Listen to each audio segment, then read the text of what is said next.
Bonjour, c'est Alexis pour les Sentiers du Réel. Aujourd'hui, j'accueille Thierry Rodan. Bonjour Thierry Rodan, comment vas-tu? Très bien, merci beaucoup en tout cas pour l'accueil.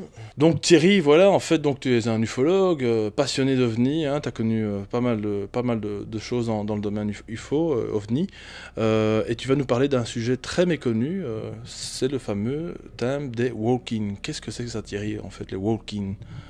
Mais oui, en fait, il y a des personnes, si vous voulez, qui ont commencé à s'intéresser à ce qu'on appellerait les vies antérieures. Donc, on met des gens sous hypnose, dans un état plutôt sophrologique, c'est souvent plus intéressant. Et on demande aux gens, si tu veux, de retourner en arrière, de se rappeler éventuellement les moments de la naissance, les moments qui ont précédé la naissance. Et par exemple, quelqu'un qui est très intéressant à ce niveau, c'est une certaine Ellen Wambach. Il y a beaucoup de gens qui ont lu le livre du docteur Raymond Moody, La vie après la vie. Mais Ellen Wambach a fait un livre qui s'appelle La vie avant la vie. Okay. Donc, elle a pris des sujets témoins et les amène dans des états de régression où les gens essaient de se rappeler le moment de la naissance, éventuellement les moments prénatals. Et certains se souviennent aussi de vies antérieures. Donc, par exemple, Ian Stevenson a fait des travaux sur les vies antérieures, d'autres ont fait des choses très sérieuses. Je crois qu'aujourd'hui, il serait difficile, il y en a encore qui ne vont pas dans la réalité ou ne croient pas à cette réalité, mais de croire qu'on n'a pas eu des vies antérieures. Mais la plupart des êtres humains se rappellent de vies antérieures, si tu veux, qui ont eu lieu sur Terre, par exemple en Irlande ou bien en Égypte ou dans d'autres pays. Mais il y a des personnes dans ce genre d'expérience qui ont dit qu'ils venaient d'une autre planète. Donc ça, c'est vraiment quelque chose d'assez étonnant. Donc au lieu d'avoir une vie antérieure sur cette planète Terre, sur Gaïa, ils auraient eu des vies antérieures sur d'autres planètes. Par exemple, il y a des gens qui se rappellent très très bien avoir été de la race reptoïde. Ils disent, tiens, dans une vie antérieure, j'étais un reptilien. Bon, voilà, qu'est-ce qu'on fait de ce genre d'informations? Il y a une autre personne qui a fait le même genre de travaux, c'est Stanislav Grof, qui a fait exactement la même chose, où il pousse les gens à se rappeler des états antérieurs. Il y a même certaines personnes qui ont été jusqu'à se remémorer avoir été un animal, ou avoir même été dans le règne végétal, ou même le règne minéral, selon la règle que le minéral devient végétal, le végétal devient animal, l'animal devient humain. Et puis après, il y a d'autres stades, puisqu'on ne sera pas bloqué dans le stade carné, et un jour on dépassera ce stade. Lui aussi, exactement comme dans les expériences d'Ellen Wambach, il y a des gens qui ont prétendu venir d'autres planètes habitées, en général des mondes où on y voit des grandes maisons de cristal, des routes tout à fait futuristes, enfin des choses vraiment dingues. Et donc ils disent, voilà, moi c'est la première fois que je m'incarne sur la Terre, autrefois je n'étais pas du tout un humain. Et donc ils viennent visiter quelque part, ils se sentent missionnés sur cette planète à venir faire quelque chose pour aider les autres. Et l'Américain qui a aussi mis ça en avant et qui a justement employé le nom de walking, puisque c'est un terme anglais, qui veut dire marcher à l'intérieur. Donc ils emploient une corporalité soi-disant humaine, ils semblent tout à fait semblables aux autres humains, mais l'âme qui habite le corps qui semble humain est en fait de nature extraterrestre. C'est Brad Steiger, qui est un grand ufologue américain que j'aime beaucoup et pour qui j'ai beaucoup d'admiration. Et lui aussi s'est intéressé dans un de ses livres aux morts cliniques et aux états de mort clinique, et aussi aux vies antérieures. Et là, exactement le même phénomène, il y a des gens qui ont dit, voilà, moi je ne me sens pas du tout terrien, je me sens être un extraterrestre qui habite pour l'instant parmi la race humaine. Oui, parce que j'ai été voir un petit peu le sujet sur les walk-in. Alors donc apparemment, visiblement, les témoignages qu'on voit sur ces reportages sont des personnes qui ont vécu souvent des NDE, des EMI, donc le fameux passage vers le couloir, vers la lumière. Et donc ces personnes apparemment subissent un changement d'âme.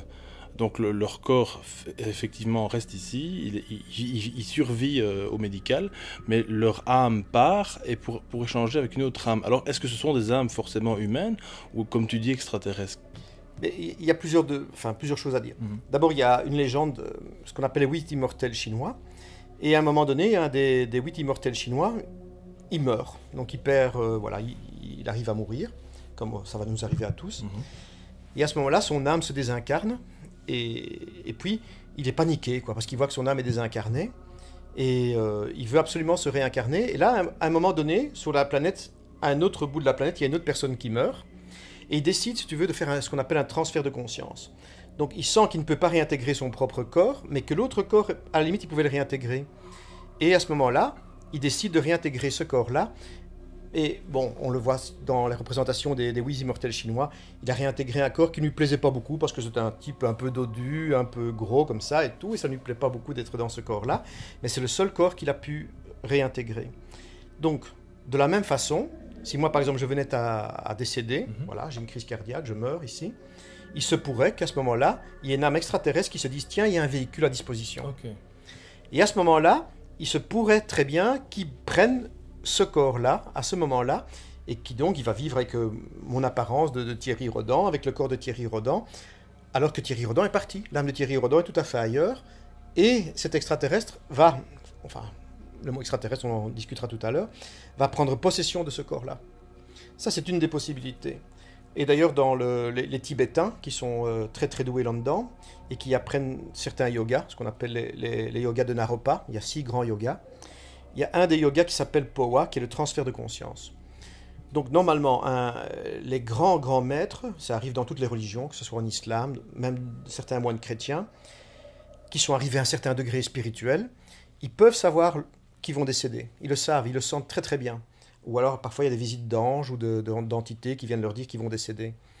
C'est souvent pour eux l'occasion de dire au revoir à leurs disciples et tout ça. Et puis ils se préparent à la mort, certains se mettent dans une position de méditation, et certains, même les disciples, parfois sont étonnés, ils ne savent pas s'il est mort ou vivant, ils n'osent pas lui demander. Mais lui est en train de faire ce qu'on appelle un transfert conscient de conscience. Donc nous, quand on va décéder, souvent on ne choisira malheureusement pas l'heure de notre décès, on ne choisira pas les circonstances, eux ils choisissent. Donc voilà, ils savent qu'ils ont suffisamment vécu, qu'ils ont apporté au monde leur mission, ce qu'on appelle leur dharma, ce qu'ils devaient apporter à l'humanité a été fait. Et donc ils se mettent dans un état de méditation et par des techniques de yoga, bon, que je ne connais pas, hein, ils peuvent parvenir à faire ce qu'on appelle un transfert de conscience. Alors paraît-il que les extraterrestres, en tout cas qui seraient d'un très très haut niveau spirituel, pourraient également le faire. Et à ce moment-là, ils feraient aussi ce qu'on appellerait des techniques yogiques de Powa, et donc depuis leur planète, mais on verra que ce n'est pas spécialement une planète toujours, on en discutera tout à l'heure, depuis là où ils sont. Ils peuvent très très bien faire un transfert de conscience et venir prendre possession d'un véhicule, puisque pour eux ce n'est qu'un véhicule. Le corps physique, le corps grossier, comme on l'appelle, n'est qu'un des 7. Bon, là, on peut discuter des nombres, certains diront 10, 12. On peut discuter, on va dire classiquement, on va dire qu'il y a 7 corps. Le corps grossier n'est qu'un des 7 corps. Ils prennent possession de ce corps grossier. Mais bien sûr, au niveau subtil, ce sont des extraterrestres. En tout cas, des entités qui ne sont pas spécialement carnées. Bon, parce que le mot extraterrestre, de nouveau, il faudrait définir toutes ces définitions. Qu'est-ce que c'est qu'exactement un extraterrestre? Alors, est-ce que tu crois que les possessions, hein, les fameuses possessions, on en a discuté dans une émission que vous pouvez voir avec Monseigneur Lardinois sur la chaîne des Sentiers du Réel. On a parlé de possessions. Est-ce que tu crois que les possessions pourraient être éventuellement une sorte de carjacking finalement du corps humain, de l'être humain, du corps charnel, ou est-ce que tu crois que ça n'a rien à voir, et quel est ton avis là-dessus? Non. D'ailleurs, dans toutes les grandes religions, toutes les grandes traditions religieuses, il y a ce qu'on appelle l'adombrement. Par exemple, c'est très connu au Brésil, ou bien en Haïti, ou à Cuba. Oui.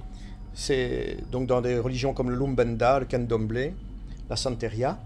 À un moment donné, il y a une personne, là je peux en parler de façon personnelle, on peut être adombré par un esprit, ce qu'on appelle un orisha dans certaines cultures. Dans le bouddhisme, on appelle ça un yidam. Dans d'autres, en Inde aussi, on peut être adombré par une entité.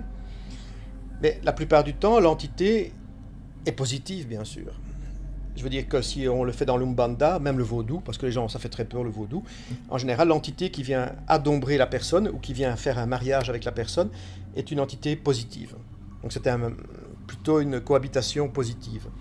Mais effectivement, et moi je dis, c'est un petit peu, malheureusement, le témoignage que je peux avoir de ma carrière, je pense qu'il y a des gens qui sont adombrés par des entités qui malheureusement viennent des plans inférieurs. Donc, pour moi, il y a différents plans vibratoires. Il y a des plans qui sont supérieurs, il y a des plans qui nous sont égaux, c'est ceux qu'on a le plus facile à voir avec nos 5 sens. Et puis, il y a des plans qui sont inférieurs. Et malheureusement, il y a des gens qui font plutôt alliance avec les plans inférieurs qu'avec les plans supérieurs. Ou du moins qui ont ouvert certaines portes. Parce qu'au niveau vibratoire, évidemment, le but de tout pratiquant mystique, c'est d'ouvrir les portes vers le dessus et pas du tout d'ouvrir les portes vers le dessous. Donc, ça n'a aucun intérêt. À la limite, Je dirais même aux amis qui nous écoutent, mieux vaut même, à la limite, si on n'est pas prêt à rien, rester sur ce plan-ci. On pense à Aleister Crowley, hein, Des choses comme ça. notamment. Si on n'est pas prêt, honnêtement, ce qui est même conseillé, c'est de ne rien faire du tout. Ouais. C'est de rester absolument sur les plans où on est. Oui. À la limite, c'est un plan de statu quo, c'est moins risqué. C'est déjà pas mal. Mais je veux dire qu'il y a des gens qui essayent, par certains procédés, souvent par des envies égotiques, C'est ça. de posséder plus, d'avoir plus de pouvoir, d'avoir des possessions matérielles, possessions sexuelles, possessions d'argent, qui sont prêts à faire... Et les gens le signent, hein. Il y a des gens qui signent des alliances avec les plans inférieurs. Et à ce moment-là, évidemment, il y a un anombrement qui se fait par des plans inférieurs. Moi, je l'ai vu, j'ai par exemple, on ne peut pas dire de nom évidemment, mais une amie, moi je n'y croyais même pas tellement, qui a été incapable... Enfin, elle m'a dit qu'elle était possédée d'une entité, et quand j'étais chez des amis pour pouvoir l'aider, pour qu'ils puissent éventuellement faire quelque chose pour elle, à un moment où elle a dû franchir la porte, ce qui était une porte protégée par des objets vibratoires, elle est tombée évanouie, quoi. Moi, j'y croyais pas à mes yeux, quoi. Or, elle ne pouvait pas savoir du tout. Il n'y avait pas de comédie, il n'y avait pas de cirque. À l'instant même où elle a voulu rentrer dans la bâtisse, elle est tombée évanouie, quoi. Et puis les personnes ont dit, toi tu pourras rentrer, mais l'entité qui t'habite ne pourra pas rentrer. Elle devra attendre que tu ressortes pour te récupérer. Si. C'est ça. Et donc il y a vraiment des gens qui, pour moi, oui, il y a des gens qui ont des possessions d'entités négatives. Maintenant je dis, bon, en soi, moi ça ne m'intéresse pas tellement. Ce qui m'intéresse, c'est d'arriver à savoir quel peut être ce mariage entre, je veux dire, éventuellement une âme et une entité supérieure ou extraterrestre. Thierry, alors, qu'en est-il justement des... Alors, c'est très bien, ils peuvent comme ça, effectivement, carjacker notre corps, mais est-ce qu'ils ont comme ça l'autorisation de le faire? Est-ce qu'ils ne doivent pas avoir des autorisations? Puisque, visiblement, il y a des lois, disons, de l'univers qui font qu'on ne peut pas faire tout ce qu'on veut, et on est bien d'accord, il y a déjà des lois ici sur Terre, donc il y a aussi des lois qui sont au-delà de nous, qui nous sont parfois impénétrables, hein, si je puis dire comme ça. Mais comment est-ce qu'eux, ils ont comme ça l'autorisation de faire cet échange? Est-ce que c'est un accord entre l'âme de la personne et cette autre entité, ou est-ce que tu as une réponse à ça? Tout d'abord, moi je suis d'accord avec toi, je veux dire qu'il y a des lois. Je veux dire que même, enfin je sais pas, je conseille aussi à certaines personnes de lire Jeanne Laval. Elle a écrit un livre qui s'appelle L'heure des révélations.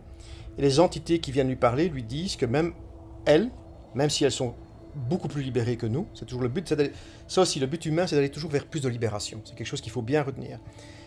Le but humain, c'est de ne pas être prisonnier. Le but ultime de chaque âme et chaque esprit, hein, puisqu'on verra qu'il y a des niveaux, il y a l'âme et aussi l'esprit, c'est la liberté. C'est ça.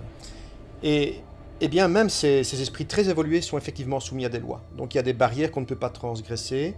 Et même si on est des esprits très très supérieurs, il y a toujours des lois. Donc c'est quelque chose évidemment qui ne plaît pas toujours à tout le monde d'entendre, parce que tout le monde aimerait bien, je veux dire, être un rebelle. Bon. Mais c'est l'égocentrisme encore qui prend le dessus apparemment là. Hein. Mais donc tout ce qui se fait dans ce cadre-là doit être pour le bien global de l'humanité. C'est ça. Donc ce genre apparemment de transfert de conscience semble permis apparemment, Ok. selon certaines lois. Quand j'avais étudié les walk-ins, j'avais essayé de trouver avec un ami roumain, on avait essayé de trouver quelques cas très intéressants, et on avait rencontré une entité qui prétendait venir du futur. À peu près, on va dire, comme maintenant, je veux dire, nous sommes en 2015, elle viendrait de 3015. D'accord. Donc elle avait quand même pas mal d'avance sur nous. Et c'est une époque où apparemment, par certaines techniques, le transfert de conscience, donc les gens sont arrivés là-bas dans tels états de méditation, donc par l'évolution de l'humanité, qui transcendent en fait le temps et l'espace. Donc on peut très très bien, très rapidement, ce sont la physique quantique, projeter son âme, je veux dire 14 années-lumière. Bon, je dis comme ça un terme, ça peut être beaucoup plus. Hein. Enfin, si on prend certaines constellations, on va dire 14 années-lumière, 15, 20, 300 années-lumière. Donc il n'y a plus de distance d'espace. L'espace est extrêmement raccourci. Et alors évidemment, ça c'est beaucoup plus troublant pour l'être humain, puisqu'on vit dans un monde qui semble très construit et très linéaire. Mais le temps ne serait pas du tout linéaire. Et donc il y aurait des êtres qui seraient capables de venir du futur, transférer leur conscience vers le passé. Et ce qu'ils disent, c'est qu'en fait, il y a des périodes où il y aurait des nœuds. C'est ça. Et la période... il y aurait des périodes, comment je veux dire, c'est comme une... Favorable. Si on prenait une corde, à certains endroits sur la corde, il y a des nœuds. Tout à fait. Et ces nœuds sont des endroits très précis. Alors ça pourrait être dans le cas aussi pour nos vies individuelles. il y a des moments très précieux dans la vie. Et si on veut, à ces moments-là, il y a des embranchements. Soit on va aller à gauche, soit à droite, soit au milieu, soit à l'extrême gauche, soit à l'extrême droite. Donc il y a des embranchements qui se font. Et il se fait que les extraterrestres, ou finalement c'est peut-être pas les extraterrestres, les humains du futur, ont remarqué que notre période actuelle est une période ultra sensible. Pourquoi? Parce que c'est le moment où on touche à l'atome, c'est le moment où on touche à la génétique, c'est le moment où on commence l'exploration spatiale, même si pour l'instant, bon, qu'est-ce qu'on a fait? On a été un peu sur la Lune, on a envoyé quelques sondes sur Mars, on a envoyé quelques satellites. Mais enfin, c'est une période clé au niveau de l'exploration spatiale, c'est une période clé au niveau de la génétique, c'est maintenant qu'on commence à chipoter à tout ce qui est génétique, c'est le moment où on commence à chipoter à l'atome. Donc ils ont remarqué que notre période est, si tu veux, une période très attractive, où différents embranchements seraient possibles. Alors, il y aurait, selon eux, non pas un univers, mais des multivers. C'est ça. Ce qui veut dire qu'à chaque instant se créeraient des univers les uns à côté des autres. Eux, ils se font qu'ils sont dans un univers qui sont tragiques. Et s'ils se disent, tiens, pourquoi sommes-nous dans un univers tragique? Ils cherchent la source de leurs problèmes, et en cherchant cette source, ils remontent au 20e, 21e siècle, dans cette période ici de transitoire. Okay. Ah, bon, est-ce qu'on est au 20e ou au 21e siècle? Ouais, c'est ça. Bon, formellement, on est au 21e siècle. Ça, voilà. Mais donc, ils ont repéré que depuis les années, je dirais, après-guerre, les années 50, 60, 70, nous sommes dans cette période intermédiaire où des embranchements qui pourraient mener à une humanité tragique, on le sait, réchauffement planétaire, mauvaise exploitation, etc., etc., mais les choses pourraient vraiment dégénérer très très fort. Okay. Et eux, ils sont dans un monde très dégénéré.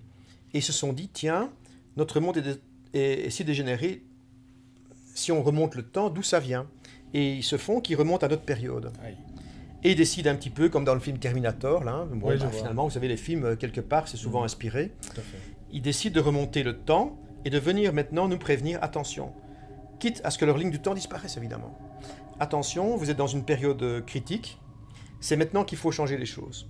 Alors moi, tu sais, Alexis, je me dis, même si c'est de la mauvaise science-fiction ou de la bonne science-fiction, même si c'est du roman, du bon ou du mauvais roman, on en parlera tout à l'heure, parce que moi j'ai trouvé des éléments quand même probants, mais je me suis dit au départ, bon, c'est peut-être de la mauvaise science-fiction. Mais au moins, au minimum, le minimum du minimum, ça sera de nous faire réfléchir. Tout à fait. Parce que je pense que vraiment, nous sommes dans une période où on pourrait prendre la mauvaise route. Tout à fait. Alors, ils nous demandent de réfléchir à la route que l'on emprunte. Alors maintenant, est-ce vrai? Est-ce qu'il y a vraiment des entités du futur qui peuvent remonter comme ça le temps et venir nous dire, attention, vous allez créer quelque chose de monstrueux? Est-ce une réalité? Est-ce une fiction? Moi, j'aurais tendance à dire qu'il y a une réalité. Mais bon, je dis, bon, maintenant, je ne peux forcer personne. Je pense que ce n'est pas bon. Je crois qu'il faut laisser à chacun la liberté de croire ou de ne pas croire. Voilà, je ne sais pas. Je vais donner une petite anecdote. Par exemple, quand j'ai été en contact avec cette entité, elle me disait qu'en fait, on était en train de préparer une micro-bombe qui devait exploser dans un des États américains. Donc une sorte de micro-bombe nucléaire. Et ils m'ont dit, tiens, à partir de cet événement-là, il y aura beaucoup de guerres qui vont se déclarer. Bon, moi je me suis dit, tiens, qu'est-ce que c'est que ça? Et peu de temps après, juste avant qu'il m'annonce ça, il y a eu la tragédie du 11 septembre. C'est ça. Et il me dit, bon voilà, il me dit, en fait, ce n'est pas exactement le même événement, parce que ce n'est pas exactement la même ligne du temps, mais c'est un événement similaire. Okay. Cette ligne du temps va créer une guerre, effectivement. Bon, on a vu qu'il y a eu la guerre en Irak, et voilà. Et donc, à partir de ce moment-là, il a dit, voilà, je préfère me taire parce que vous êtes arrivé dans cette ligne qui n'est pas très bonne. Donc, d'après lui, à partir des événements du 11 septembre, on se serait embarqué dans une mauvaise ligne du temps qui pourrait ressembler au fait de sa ligne du temps à lui, où il y aurait une micro-bombe qui aurait explosé quelque part aux États-Unis. Il a dit, tiens, c'est un événement très similaire qui va amener des choses semblables. Faites très attention. Vous risquez vraiment de vous embarquer sur une très mauvaise ligne du temps. D'ailleurs, est-ce que tu sais que le fameux 11 septembre, le 11 en Amérique, en fait, s'inscrit avec deux chiffres, avec deux barres verticales. J'ai lu, en fait, sur Internet, une théorie que je remets un petit peu dans les conférences, de temps en temps, sur les orbes, hein, notamment, grâce à toi, j'ai fait ma première conférence, et oui, voilà, vous avez Thierry en face de vous, c'est grâce à lui que j'ai fait ma première conférence sur les orbes, et je notifie notamment que le 11 est un chiffre qui pourrait représenter une porte. Et donc, les 2 tours du World Trade Center seraient en fait une sorte de porte. Et c'est pour ça qu'ils ont détruit cette porte. Ils auraient détruit cette porte pour justement ne pas accéder à un autre changement de paradigme, comme on est en train d'en parler le plus souvent. Donc ce que tu me dis, en fait, résonne un petit peu en moi. Ça me paraît tout à fait probable. De toute façon, encore une fois, il y a plusieurs réalités qui s'imbriquent entre elles. Donc revenons à nos walk-in et surtout à ce phénomène. Donc finalement, transfert d'âme, apparemment il y a. Et est-ce que ça trouble finalement le fonctionnement? Tu m'avais dit hors interview que ces âmes, apparemment, ces personnes qui ont vécu ce changement d'âme, apparemment, ne reviennent pas tout à fait indemnes, elles reviennent d'ailleurs tout à fait différentes. Avant, Alexis, je vais revenir d'abord sur le septembre. Quelque chose d'intéressant, c'est qu'une personne que j'aime beaucoup, qui s'appelle Daniel Brinkley. Daniel Brinkley, c'est quelqu'un qui a eu une NDE, qui était en train de téléphoner, et qui a reçu la foudre et qui a été foudroyé. À partir du moment où il va mourir, il a une NDE que je conseille à tout le monde de lire. C'est un très très beau livre, c'est le livre de Daniel Brinkley, qui est devenu un grand ami du docteur Raymond Moody, évidemment. Et il raconte qu'à un moment donné, il y a un ange qui lui a montré différentes... en anglais, on appelle ça des box. Mais bon, quelque part, il aurait eu accès à une sorte de bibliothèque akashique. Et il a vu différentes scènes. Il y a par exemple quelque chose qui est très intéressant. À un moment donné, il a dit qu'en Russie, il y aurait un problème nucléaire qui serait lié avec un océan, avec la mer. Et finalement, c'était ce fameux Kursk, le fameux sous-marin, qui a coulé là, qui a dérangé les choses, même jusqu'en Norvège. Il a cité même la Norvège. Il a par exemple cité, y compris l'année exacte, où on aurait des attentats contre des touristes en Égypte. Et alors, ce qu'il avait annoncé à tout le monde, et c'est ça qui est vraiment extraordinaire, il avait annoncé qu'on aurait une deuxième guerre du Golfe. Vraiment, moi je pensais qu'après la première guerre du Golfe, on n'entendrait plus jamais parler de ça. Et tout ça est vraiment annoncé. Et il avait travaillé avec une femme, c'est d'ailleurs une de ses amies, qui a été le voir à l'hôpital aussi, qui s'appelle Elisabeth Clare Prophet, qui a prédit dans son livre les attentats du 11 septembre. Donc c'est quelque chose qui a été prédit. C'est pas quelque chose qui... Évidemment, elle avait même cité le nom dans son livre de Ben Laden. Elle avait cité les 2 tours, elle avait tout cité. Donc c'est vraiment extraordinaire quand on voit ça. On voit vraiment qu'il y a des gens qui peuvent voir le futur. C'était le cas de Daniel Brinkley, c'était le cas d'Elisabeth Clare Prophet.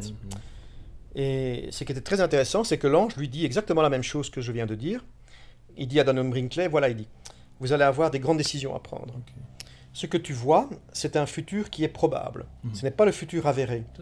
À partir du moment où... Donc le futur serait malléable finalement. À partir du moment où vous prendrez des nouvelles décisions, eh bien, il se peut que votre futur change. Et pour la petite histoire, il y a aussi un saint que j'aime beaucoup, qui est Saint Jean, Don Bosco. Un jour, il y a un ange aussi qui vient le chercher dans son sommeil et qui le fait sortir de son corps, et ils vont visiter les différents plans. Et à un moment donné, il voit ces braves étudiants qui sont dans des plans qu'on va dire inférieurs, infernaux. Parce que le mot enfer veut dire ça, c'est infernum, ça veut dire inférieur. C'est simplement des plans qui vibrent au niveau inférieur. Donc ce n'est pas une fatalité ou des choses comme ça peut nous arriver à tout le monde. Il y a des fois on est dans des états paradisiaques, il y a des fois dans des états de purgation, il y a des fois dans des états inférieurs. Et puis il voit ces étudiants dans les enfers. Et il dit à l'ange, oui mais alors moi j'ai travaillé pour rien si tous mes étudiants sont là en enfer. Tout mon travail, c'est vain, quoi. Finalement, moi, j'ai servi Dieu, mais j'ai échoué. Et là, l'ange lui dit, non, pas du tout. C'est encore la condition actuelle de ces étudiants. Actuellement, ils sont encore dans ces états-là. Si tu redoubles d'efforts et de vigilance, tes étudiants vont accéder à d'autres états. Donc, parfois, les visions que certains voyants peuvent avoir du futur sont parfois des visions figées. Ce qui ne veut pas dire qu'elles ne sont pas exactes, elles seraient malléables. D'après mon expérience, mais j'en suis pas sûr, hein. Bon, je dis c'est des hypothèses, on est là pour travailler des hypothèses, Alexis. Il y aurait ce qu'on appelle une mainline. La mainline, c'est la ligne du temps la plus probable, la plus forte. C'est ça. Si je prends ce verre et que je le laisse tomber, le plus probable, c'est qu'il va tomber par terre.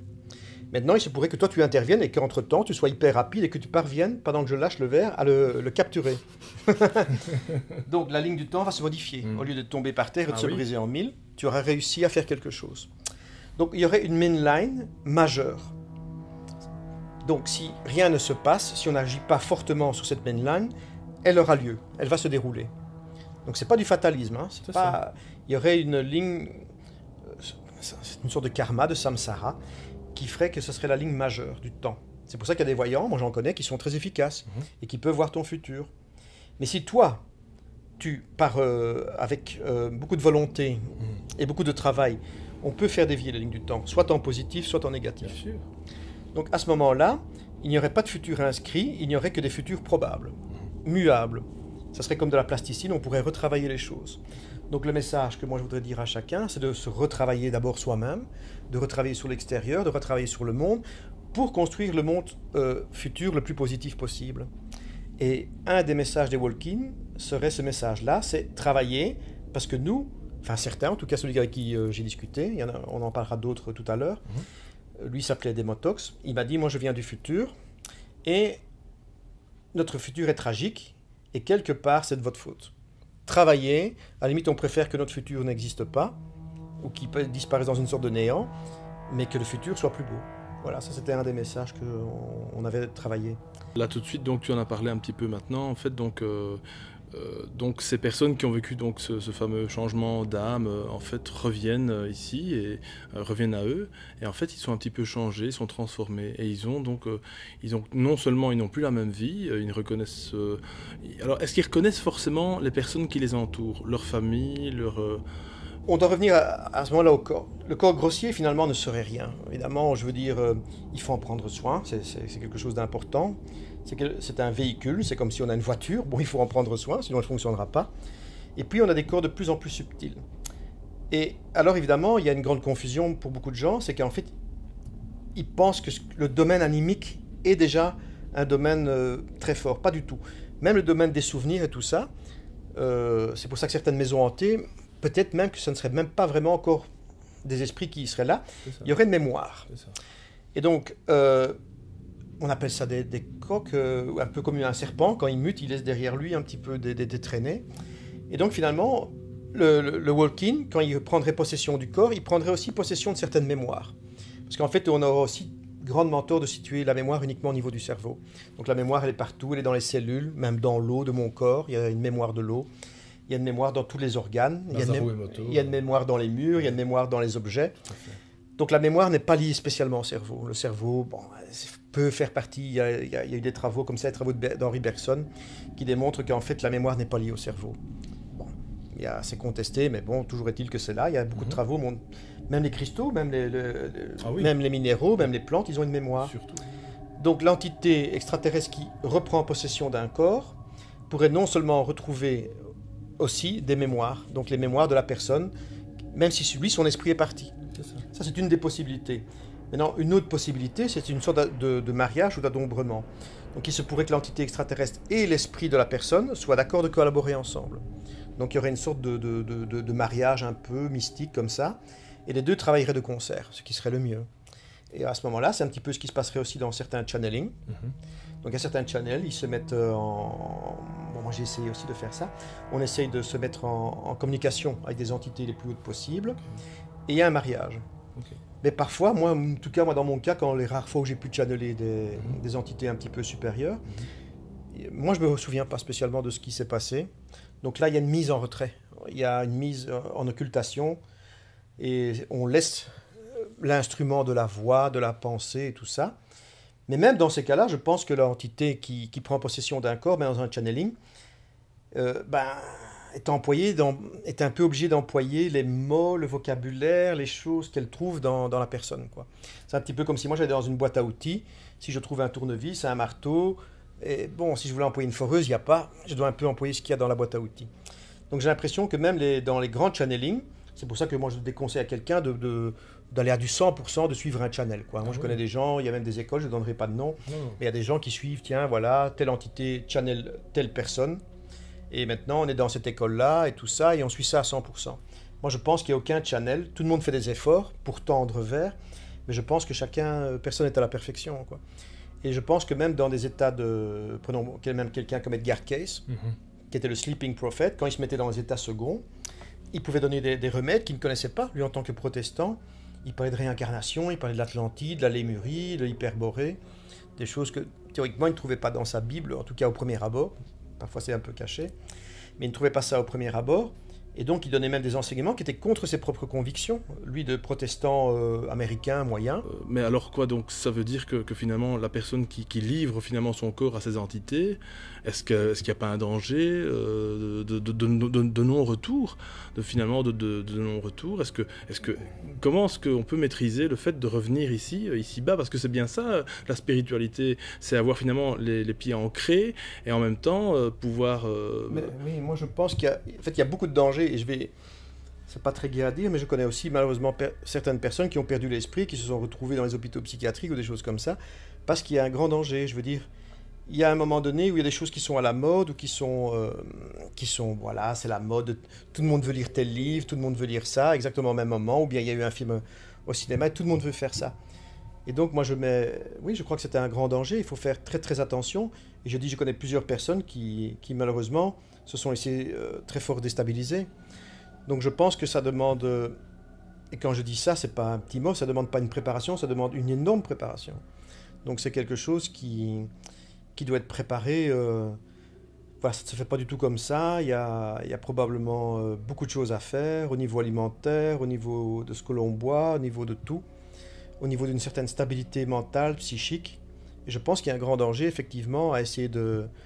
C'est pour ça aussi, moi je connais beaucoup de gens qui essaient aussi de faire du channeling avec des entités qui sont désincarnées, hein, ou de l'écriture automatique ou des choses comme ça. Peut-être que tu vas traiter tout ça. Et je dis c'est très très bien. Je pense qu'il y a des gens qui ont des dons, parfois aussi qui sont préparés, aussi de génération en génération. Ça peut parfois même sauter une génération. Absolument. Mais il y a des dons qui sont familiaux, où il y a des gens qui sont préparés depuis la petite enfance. C'est ça. Il y a des gens depuis la petite enfance, ils n'ont jamais vraiment coupé avec le monde de l'au-delà, parce qu'il existe évidemment. Hein, c'est avec l'âge qu'on nous dit que c'est pas vrai, mais ça existe. Et alors ces gens-là, oui, s'ils ont une préparation depuis la petite enfance, ou bien s'ils ont une grande préparation, ou bien s'ils se préparent par des techniques religieuses, de yoga, ou des choses comme ça, alors on est prêt. Mais je veux dire qu'il y a des gens, si on veut faire ça comme ça, parce que c'est à la mode, je pense qu'il y a un grand danger.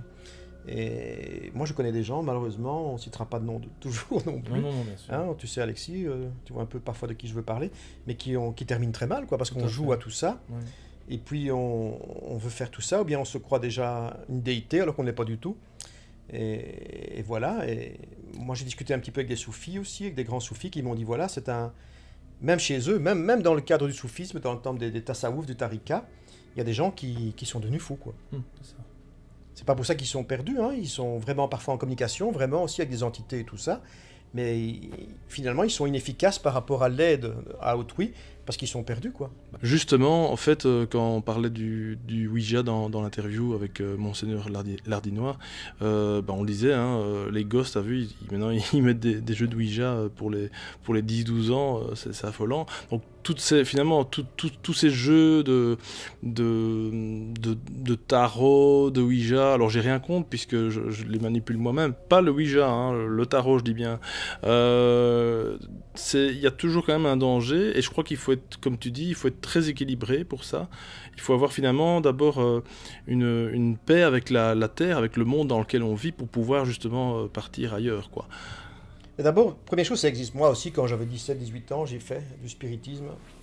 Et on était tombé sur une entité qui était une entité égyptienne et qui nous avait donné vraiment des indications, mais vraiment assez étonnantes, quoi. Presque des places, des endroits, des dates assez précises que finalement, avec une simple, à l'époque il n'y avait pas Internet, hein, avec une simple petite encyclopédie, j'ai pu retrouver. Donc je me dis, c'est pas des choses, c'est ça qui m'étonne toujours dans beaucoup de cas que j'ai étudiés, c'est pas la totale fantaisie.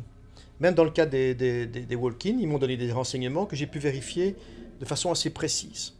Il y avait par exemple quelqu'un qui avait annoncé une catastrophe, peu importe laquelle, et qui avait dit voilà, toi. À tel point que quand ça s'est passé à la télévision, on a un sursaut, quoi. On se dit tiens, mais enfin, c'est ce qu'il vient de nous dire, attendez-vous à ce que dans une semaine ou deux, il y ait telle catastrophe. Boum, ça se passe.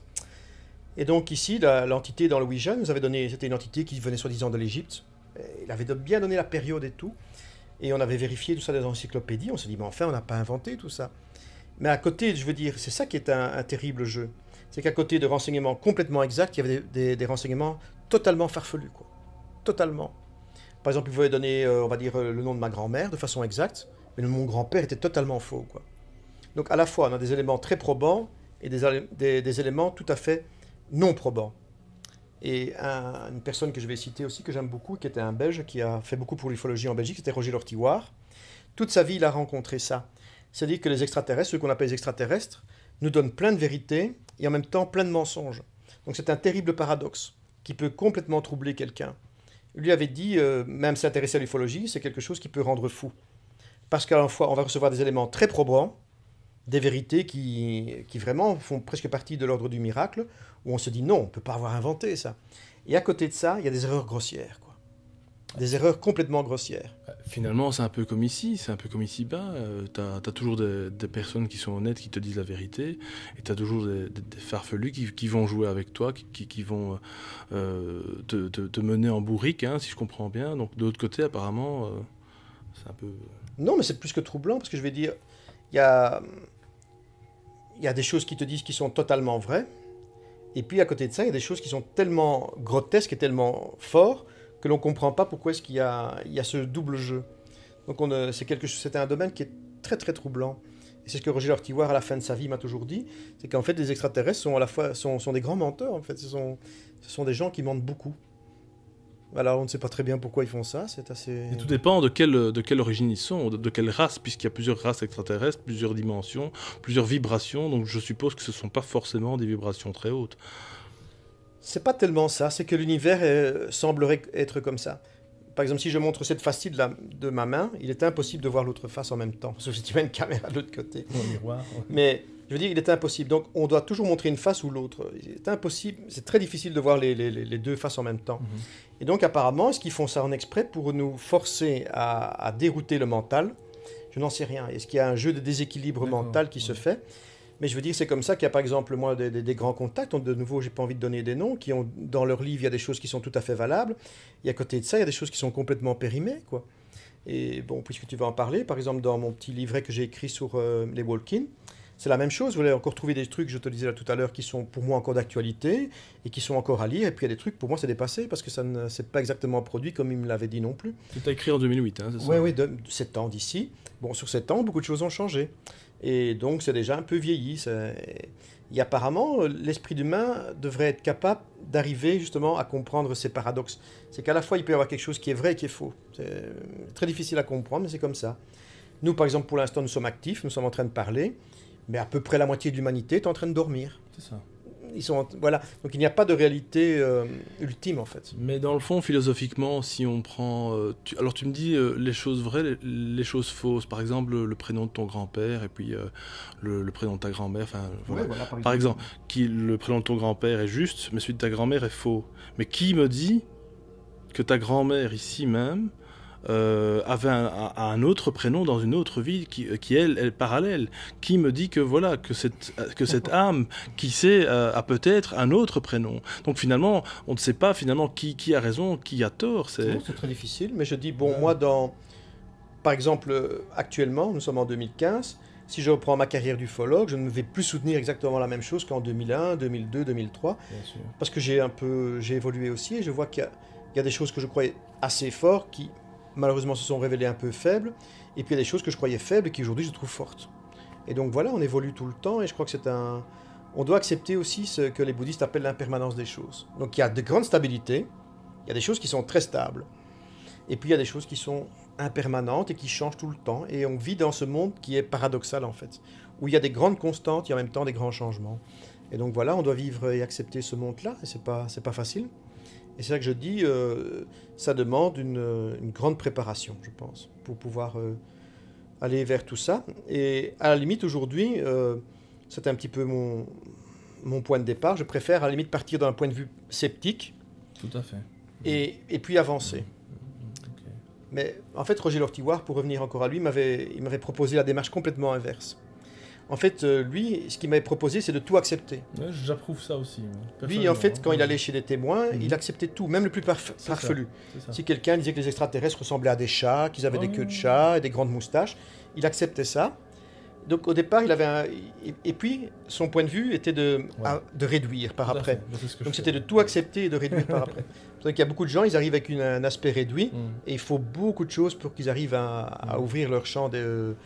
Mais moi, c'est un peu, pour l'instant, je suis un peu dans une démarche où je me dis, tiens, faisons attention à ce que les gens racontent et tout ça.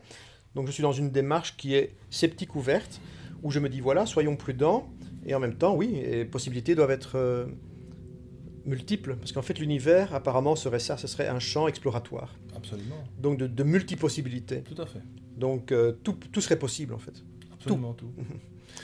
Tout ce qu'on peut imaginer, tout ce qu'on peut imaginer peut exister, enfin pourrait exister en tout Oui, cas. tout à fait. C'est pour ça aussi que Bon, ça m'a beaucoup troublé à un moment donné, quand j'étudiais certains textes du bouddhisme, entre autres des gens comme Hilaire pas, où il dit qu'en fait, les deux peuvent coexister. Le néant et l'existence coexistent. Évidemment, nous autres, on est un esprit où c'est l'un ou c'est l'autre, où c'est blanc ou c'est noir. Mais imaginez qu'il peut y avoir le néant et en même temps l'existence, c'est très difficile. Ou bien, non, ou bien c'est le néant, ou bien c'est l'existence. Mais non, apparemment, les deux seraient coexistants. Il y aurait à la fois la vacuité, le vide, et à la fois il y aurait l'existence. Il y aurait une vibration, on serait tout le temps en train de vibrer entre l'être et le non-être, et on passerait chaque microseconde, même moins que ça, je ne sais même pas, il n'y a peut-être pas de temps, on serait tout le temps dans ce jeu de balancement entre le néant et l'existence. Mais une fois que l'existence apparaît, elle va dans tous les sens. C'est pour ça que dans certaines traditions bouddhistes, on construit une sorte de pompon, où ça part dans tous les sens. Donc il y aurait toute possibilité. Donc tout doit pouvoir exister dans l'univers. Tout est son contraire. C'est ça. Et donc voilà, je veux dire, à partir du moment où on a une pensée limitée, on se trompe. Tout à fait. Puisque tout serait possible. Absolument. Absolument. Bon, c'est troublant. Non, c'est toujours intéressant. Et puis, moi, je crois qu'il faut vraiment, comme tu dis, s'ouvrir. Alors, comme tu dis, hein, chacun a son rythme. Encore une fois, on n'est pas là pour dogmatiser, dire comment ce qu'il faut penser. Surtout pas. Hein. Le jour où on rentre dans ce jeu-là, bah, c'est une dictature. Et voilà. Donc, on a encore cette chance pour l'instant. Profitons-en. On n'est pas encore tout à fait dans l'époque George Orwell, enfin, avec 1984. Mais ça ne saurait peut-être tarder si on décide d'y rentrer. Donc c'est pour ça que nous avons toujours le choix, et je pense qu'effectivement il y a une ouverture quand même d'esprit, hein. Je crois que tu le vois aussi toi autour de toi. Mais ce qui est surtout important maintenant à dire, c'est qu'il y a peut-être certains d'entre vous qui se sentent effectivement ne pas appartenir à ce monde. Et je crois que je rencontre beaucoup de gens qui me disent, je ne sais pas ce que je fais sur la Terre. Voilà. Certaines personnes peuvent même en éprouver de la fatigue. Ou même la soucoupe. Ça peut même être une fatigue qui peut être psychique, ça peut être une fatigue morale, voire une fatigue physique. Et il y a beaucoup de gens, par exemple, je ne dis pas que c'est votre cas, mais certaines personnes qui souffrent de certaines nausées, des choses comme la fibromyalgie, des problèmes récurrents de sinusite, des problèmes d'acouphènes, des choses comme ça, ou qui ne se sentent pas bien où ils sont. Parfois, ça pourrait, hein, ce n'est pas l'explication, hein, ça pourrait, je dis bien, au conditionnel, ça pourrait être une des explications, c'est qu'il y a des gens en fait qui n'appartiennent pas vraiment à ce monde, qui seraient hybrides. Ils y seraient ici en sorte de témoins en fait. Ils seraient en train de venir observer, un petit peu comme des watchers en anglais, des observateurs. Okay. Ils seraient ici en train d'observer les changements profonds qui se passent, peut-être pour le rapporter après dans leur civilisation à eux. Dire attention, vous savez, moi j'ai été, il y a un moment donné où j'étais incarné en tant qu'être humain, j'étais sur une planète, ils étaient un peu fous là-bas, ils ont tout pollué, ils ont fait ci, ils ont fait ça. Et finalement, quand ces gens-là retourneront dans leur monde, ils diront, écoutez, ne faisons pas comme eux. Donc ce serait une des possibilités, c'est que il y a des personnes qui sont ici en tant que témoins, le plus neutre possible. Et c'est pour ça que certaines personnes, je ne dis pas que c'est mon cas, mais moi depuis tout petit, ce monde-ci ne m'intéresse pas beaucoup. Je m'intéresse beaucoup plus à la science-fiction. Depuis toujours, moi, dès qu'il y a eu Star Trek à la TV, j'étais comme un fou. Quand je regardais la Guerre des Étoiles, je devenais dingue. Je me disais, mais oui, ça c'est moi, ça c'est mon truc à moi, mais le monde de tous les jours, ça m'intéressait très peu, quoi. D'ailleurs, Thierry Rodan, c'est un pseudonyme, hein, on ne dira pas ton vrai nom. D'où ça vient, ça ? Eh bien, ça vient d'une bande dessinée qui s'appelait... Enfin, c'était plutôt des romans. Ça s'appelle Perry Rodan. C'est allemand. Et c'est même avant Star Trek, donc c'est un aventurier de l'espace, en fait. Voilà. Et c'est on trouve ça facilement dans les librairies de seconde main, les aventures de Perry Rodan. Et voilà. Donc comme quoi, tu étais déjà plongé dedans tout petit. Mais moi, je trouve que... Moi, ce monde-ci, je ne me sens pas spécialement bien dedans. C'est un monde que j'apprivoise. J'essaye d'y rentrer parce que je dis qu'il faut y vivre. Et si on y est, c'est pour y être, c'est pas pour faire semblant d'y être.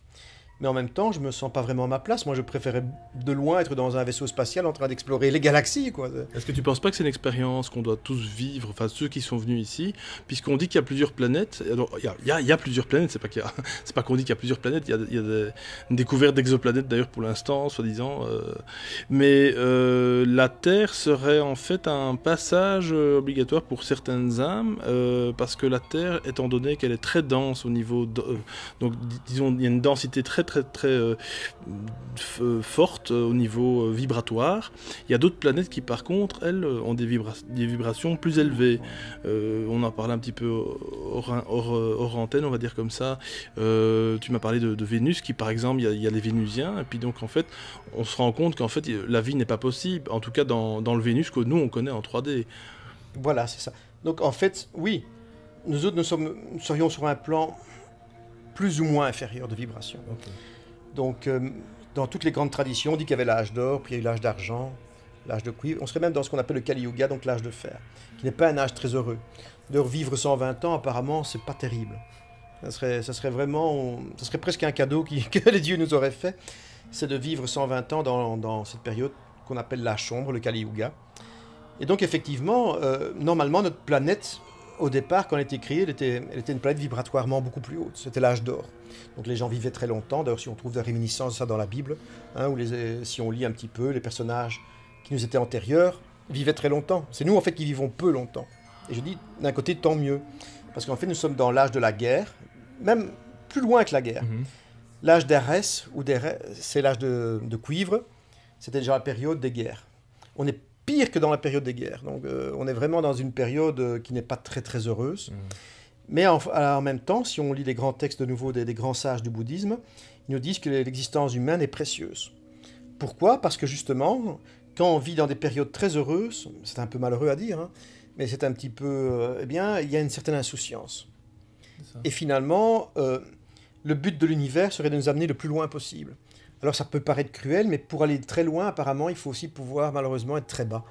Et donc l'existence humaine serait précieuse dans le sens où, même les bouddhistes disent par exemple, il y a plus de chances que le Bouddha se manifeste en enfer qu'au paradis. Tiens. Oui, parce qu'au paradis, les gens sont heureux, qu'est-ce qu'ils ont besoin du Bouddha ? Ok, juste. Moi, si je suis dans les grandes ténèbres, que ici on est un tout, que je suis dans le noir pendant 3 semaines, dès que je verrai la moindre petite lumière, ça va vraiment m'intéresser. Je vais me dire, qu'est-ce qui se passe ?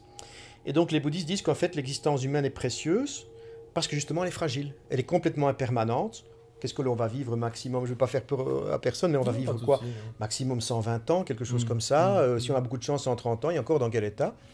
Et donc les gens, évidemment, ils veulent se cramponner à leur idée que oui, moi aussi j'étais comme ça quand j'avais 20 ans, 30 ans, on se dit tout est merveilleux, on veut se cramponner à une sorte de lunapark géant, hein, de faire semblant que l'existence humaine est un lunapark, mais ce lunapark va terminer. Tôt ou tard, il se terminera. Et donc, il faut se rattacher à plus de valeur que ce lunapark. Et donc, c'est peut-être ça, la condition humaine, effectivement, le fait de venir sur la Terre est peut-être une immense chance, c'est de se rendre compte qu'en fait, il faut aller beaucoup plus loin. Voilà. En fait, quelque part, comme je disais tout à l'heure, si le règne minéral est appelé à devenir végétal, le végétal animal, l'animal humain, nous serions appelés à devenir, dans le règne de l'esprit, un ange, un archange. Et alors, bon, là aussi... Un être de lumière. Oui. Bien sûr, après, il y a des gens qui vont dire qu'on a la graine de bouddhaïté, on doit devenir le Bouddha, on doit devenir le Christ, on doit se déifier. Bien sûr, ça prendra beaucoup de temps. Enfin, Oui. moi, je crois. Mais donc, déjà, si on peut suffisamment se spiritualiser, le but de l'existence humaine, si tu veux, serait qu'à partir du moment où on décède, c'est de ne plus se réincarner, justement. Les gens aiment bien la réincarnation, mais en fait, le mot réincarnation entend l'état carné. Ça, c'est... Bah oui, tout à fait. C'est, bon, la viande carnée. La viande, c'est clairement. Donc, je ne dis pas que c'est possible pour tout le monde, je n'en sais rien. Moi-même, je ne sais pas où j'en suis, c'est très difficile à en savoir. Mais en fait, le but de l'existence humaine, puis espérons que Dieu me prête encore vie, c'est d'arriver à dépasser l'état carné. Donc, mon maître spirituel, mon mentor, lui, il m'a dit, moi, je ne veux absolument pas revenir dans l'état corporel. Je veux arriver, donc, comme le minéral est devenu végétal, le végétal est devenu animal, l'animal est devenu humain, lui, il veut devenir un ange. Bon, un ange, qu'est-ce que ça veut dire ? C'est difficile, Deva, peu importe. Mais il veut arriver à un stade, disons, vibratoirement supérieur, où il n'aurait plus à revenir dans la condition humaine. Et ce qui, voilà, on dévie un peu du sujet, mais enfin, c'est toujours intéressant. Ce qui nous amènerait à revenir dans la condition humaine, c'est ce qu'on discutait tout à l'heure, c'est beaucoup les conditions éthiques. Donc si on reste prisonnier dans ce qu'on appelle les 5 grands poisons de l'humanité, par exemple la colère, la haine colère, et qu'on meurt dans un état très colérique en voulant à tout le monde, et qu'on veut venir régler ses comptes, eh bien on reviendra régler ses comptes. Si on meurt dans des états plus pacifiés, il est possible, maintenant je ne sais pas, hein, on verra bien ce qu'il en sera, puisque l'univers aussi apparemment c'est quelque chose qu'on ne sait pas, on a le temps, il n'y a rien qui est pressé. Mais moi ce que j'espère, on verra, hein, c'est qu'au moment où je dois me désincarner, on voit bien le mot, c'est de ne plus me réincarner. C'est ça. C'est de passer à ce qu'on appelle la métempsychose, ou en tout cas un degré de progression, vers ce que Teilhard de Chardin appelait le point oméga. Donc on serait tout le temps dans des marches d'escalier. Non, je ne dis pas, c'est possible qu'on redégringole et qu'on redescende des marches, je n'en sais rien. Mais donc le but serait petit à petit de monter vers des états de plus en plus subtils. Et donc, d'après moi, effectivement, il y a des races qui y sont arrivées. Bien avant nous, quoi. Je veux dire, la Terre, si on regarde, bon, ce n'est qu'une planète assez toute moyenne, un soleil assez tout moyen, qui n'est pas le plus âgé non plus de l'univers. Donc il est tout à fait possible qu'il y ait des civilisations qui se soient déjà très fort spiritualisées. Peut-être en passant par les mêmes épreuves que nous, hein, je n'en sais rien. Ils ont peut-être aussi connu, hein. Mais eux, il est possible qu'ils soient revenus aussi à leur âge d'or. Et donc ils ont développé ce qu'on appelle des vimanas, qu'ils aient développé des engins volants, qui sont beaucoup plus performants que notre petite fusée qui a été touchée la Lune, quoi, hein. C'est déjà énorme. Et donc il est possible effectivement qu'il y ait des civilisations qui soient tellement avancées qu'elles reviennent vers nous. Voilà.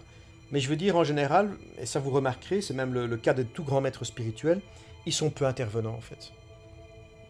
C'est un grand mystère, mais en fait, voilà, c'est comme ça. C'est quelque chose que je remarque de plus en plus. En général, ils sont efficaces par certaines présences, mais pas par intervention. Parfois, c'est... Moi, j'avais été faire un petit stage un petit peu pour savoir comment aider les personnes en souffrance physique. Il nous avait dit, écoutez, voilà, si vous avez visité les malades... c'est pas tellement lui raconter du blabla, et courage monsieur, ça va aller mieux la semaine prochaine, c'est être présent, quoi. À la limite même silencieusement. C'est ça. Mais que la personne sente qu'il y a une présence effective, et paraîtrait que ça aide plus que les grands discours. Donc il est possible que les êtres très évolués, qu'on va les appeler extraterrestres, ils viennent toucher effectivement certaines personnes qu'on va appeler des contactés. Mais ils sont choisis, effectivement. Bon, alors, c'est pas la méchanceté, c'est pas parce que toi tu es digne, l'autre n'est pas digne. Mais voilà, il se fait qu'ils ont contacté certaines personnes. Hein, et voilà. Et puis, il y a un message qui est délivré. Après, ben, souvent, tu vois bien, c'est difficile. Hein, depuis, si on prend l'histoire des grands contactés, peu ont été écoutés, finalement. Absolument. Et voilà, donc les fouilles restent très moyens, quoi. Non, je dis, il est possible qu'il y ait des civilisations qui soient très différentes. Il y a peut-être des civilisations qui sont plus techniques. Moi, je songe aux Coldaciens. Bon, c'est des noms, on ne sait pas très bien ce que ça veut dire tout ça. Les humides, qu'est-ce que ça cache? Moi, je ne sais pas. Je ne sais pas si tu feras un jour un sujet là-dessus. Et puis, il y a des civilisations qui, apparemment, semblent effectivement plus éthérées, plus éthériques. Et encore là, je dirais que même encore à ce niveau-là, il faut encore se méfier. Donc, tout à fait. Mais voilà, donc il faut étudier tout ça et ça prend beaucoup de temps. Et alors, on va arriver plus ou moins à la fin de cette interview, qui est très intéressante et très détaillée. Alors toi, Thierry, donc tu es aussi... alors tu as lancé une petite revue, je crois, Paradoxe. Hein, comment est-ce qu'on fait pour se l'approprier? Je sais qu'elle est gratuite, c'est ça l'avantage. Et donc, plus ou moins chaque mois ou à chaque numéro, donc tu demandes à des personnes d'écrire des articles. Est-ce que j'espère peut-être que via cette annonce, peut-être que tu auras également un retour? Mais oui, c'est une petite revue. Au départ, c'était une association plutôt de bien-être. Mais moi, j'aimais bien le terme paradoxe, ça m'a parlé, justement. On en a parlé aujourd'hui, que beaucoup de choses sont très paradoxales. C'est une revue qui traite de tout, donc c'est absolument ouvert à tout. Ce n'est qu'un fanzine encore. Malheureusement, arriver à un stade professionnel, c'est difficile. Et pour l'instant, on est qu'au trimestriel. Mais en même temps, voilà, oui, c'est vrai, on publie aussi des nouvelles. Des nouvelles, c'est des nouvelles fantastiques. Hein. Et moi, je pense, comme je l'ai dit, que j'aime beaucoup le fantastique parce que c'est une ouverture d'esprit. Et là, on ne se prend pas la tête, on ne dit pas que c'est une vérité, rien du tout. On vous dit, voilà, c'est une nouvelle. Moi, j'écris une nouvelle de science-fiction. Mais en même temps, les idées sont là et elles sont brassées. Et donc, effectivement, cette petite revue, on la met sur un support qui est parfois discutable, hein, tu le sais, c'est Calameo. Bon, voilà. En même temps, c'est gratuit. Je viens de remarquer aujourd'hui, alors je m'en excuse, que Apparemment, quand on veut le télécharger, ils le font payer. C'est qui n'est peut-être pas le but du tout. Moi, je voulais absolument que ce soit entièrement gratuit. Mais bon, il y a toujours moyen de chipotailler et d'arriver à faire quelque chose. Et donc, c'est un trimestriel qui est là et qui, on espère continuer à le faire vivre parce que, comme je t'ai dit, parfois on est déçu parce qu'il y a peu de gens qui écrivent. Peu. Oui, et pourtant il y a tellement de choses à dire. Je crois que chaque personne, et ça je crois que les auditeurs, auditrices vont commencer à le savoir, mais sur la chaîne des Sentiers du Réel, j'essaye d'accueillir donc des gens soit connus, soit pas connus du tout, et c'est ça le but en fait, c'est parce que je me dis qu'à chaque fois, chaque personne, même parmi les inconnus, même des gens que vous rencontrez dans la rue, ont parfois des histoires extraordinaires à raconter, des témoignages, et je trouve qu'il faut en tenir compte. Alors toi, est-ce que Thierry, quel serait le dernier, disons, je ne vais pas dire conseil parce que ce serait peut-être un peu surévalué, mais enfin, quel serait le dernier conseil que tu donnerais aux gens, aux personnes, afin d'évoluer un petit peu dans leur vie Ben, si je peux me permettre, bon, je ne veux pas jouer au moraliste, mais c'est peut-être de se dire que de ne pas terminer sa vie uniquement dans les préoccupations que matérielles. Moi, je pense qu'il y a... Moi, en tout cas, aujourd'hui, à 52 ans, je me rends compte que les possessions matérielles, c'est pas ça qui m'a rendu totalement heureux non plus. Et je pense que les possessions qu'on appelle spirituelles sont bien plus importantes. Et je voudrais inviter à tout le monde et je pense que c'est le cas des auditeurs, parce que sinon ils ne regarderaient même pas les sentiers du réel. Mais c'est de continuer ça, c'est de vraiment continuer ce sentier. Et c'est ça le vrai réel. La réalité des choses, c'est pas les choses qui vont s'évanouir finalement, mais c'est ce qui va rester au-delà du temps et de l'espace, c'est-à-dire le travail profondément intérieur. Ça, c'est le réel. Et c'est le sentier que je pense que les gens doivent emprunter. Donc merci Thierry pour cette superbe interview. C'est un sujet vraiment assez flou pour certains auditeurs, auditrices. Même moi, faut pas croire, j'étais pas trop au courant de ce qu'étaient les walk-in. Il y a très peu d'articles sur Internet finalement. Et donc voilà, j'espère que ça aura un petit peu éclairci le sujet. En tout cas, je te remercie encore pour ton intervention. Et puis j'espère que ça fera qu'il y aura une petite annonce. Donc pour les paradoxes, encore une fois, si vous êtes auteur et même essayiste, peu importe, que vous soyez connu ou non, si vous avez des choses à dire, à faire partager, que ce soit des contes, des romans, de la science-fiction, que vous ayez quelque chose à dire, disons, qui va dans le sens un petit peu ésotérique, effectivement, eh bien, n'hésitez pas, recontactez-moi et je ferai donc la transmission à Thierry pour la petite revue Paradoxe. Et encore une fois, une bonne route Thierry, à bientôt. Merci. Merci beaucoup. Salut. Salut, ciao.